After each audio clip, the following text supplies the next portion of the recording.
Hey folks, it's Lindsey Huddleston with SPS back in the building over at the historic Everett High School in Lansing, Michigan, sitting with a legendary young man, my guy Terrance Cooper. How you doing, man? What's up, Lindsey? How you doing, man? Good, good. Representing Prey. Always. People ready activating youth, man. People ready activating youth.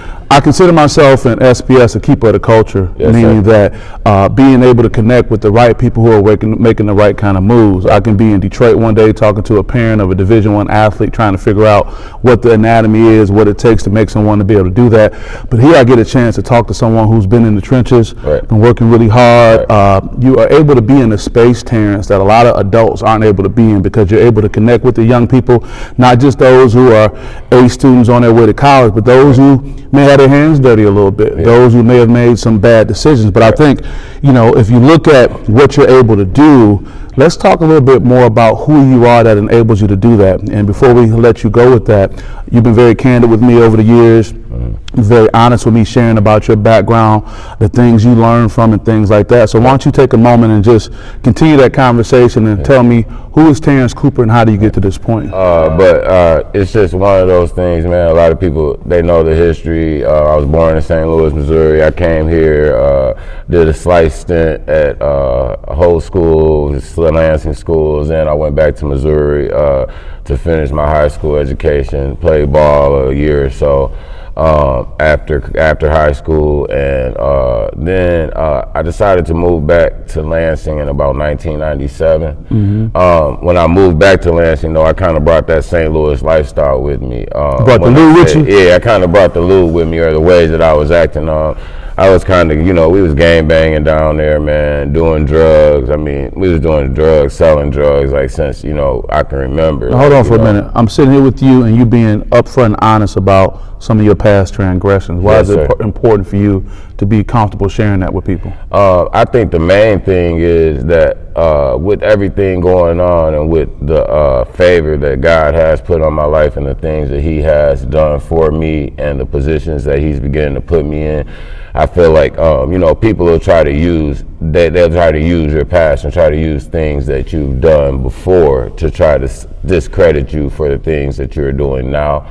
And so that's why I felt like it was important, you know, if I tell everybody, you know what I mean, if I put it out there, now you don't have nothing to tell, it's not no surprise. But also, the best part about it is it makes my testimony a lot bigger, a lot huger, it makes it more powerful. You know, they get to see how God really had to do something in my life because of where I've came from. So. If I can add to that, you know, of course, with my work in not just the sports psychology side, but the media side, I'm at the games. I can recall being here at a football game at Everett and seeing your interaction with the youth. Now, I'm a proud native Detroiter, former Marine, so I ain't scared, as they say. Right. But a lot of times adults are not comfortable interacting with our youth for whatever reason. But I see you, Terrance, and I see you right there, ground zero with them.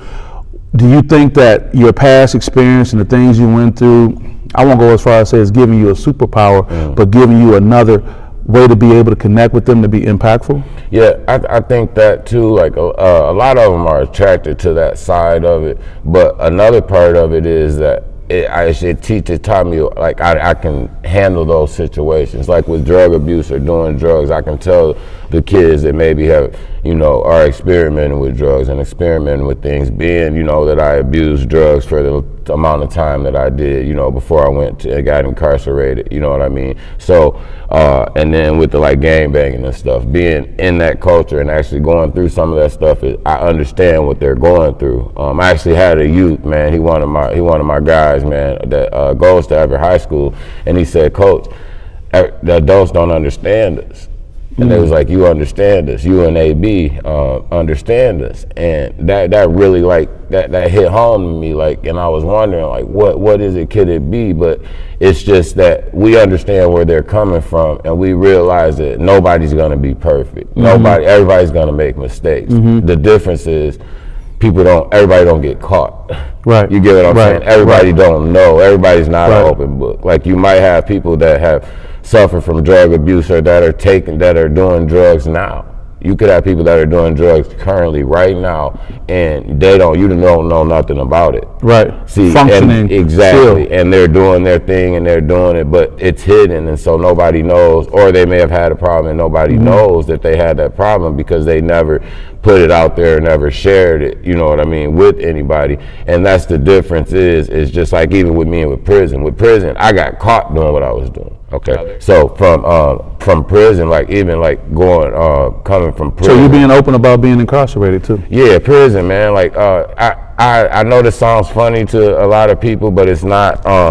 Prison was actually the best thing that could have happened for me. I feel like if God didn't do that the way that he did that, then I could end up dead. I could end up overdosed and dead from drugs. I could have ended, shot, killed. I was doing some treacherous things. You was out there for real, huh? Yeah, so, and doing things, you know what I mean, that have consequences to it. And fortunately, my consequence and me having to, you know, just basically take it on the chin, I told my lawyer, don't reach out to anybody. I said, don't talk to my family. I said, don't talk to anybody. I want to take responsibility for this myself. So I'm just curious, I can't help, where you all was that your conscience bothering you as you were in the act of these illegal or negative things, and finally when you got caught, it was almost like a weight lifted? It was, yes, that's a perfect, you nailed it on the head. Like, it was like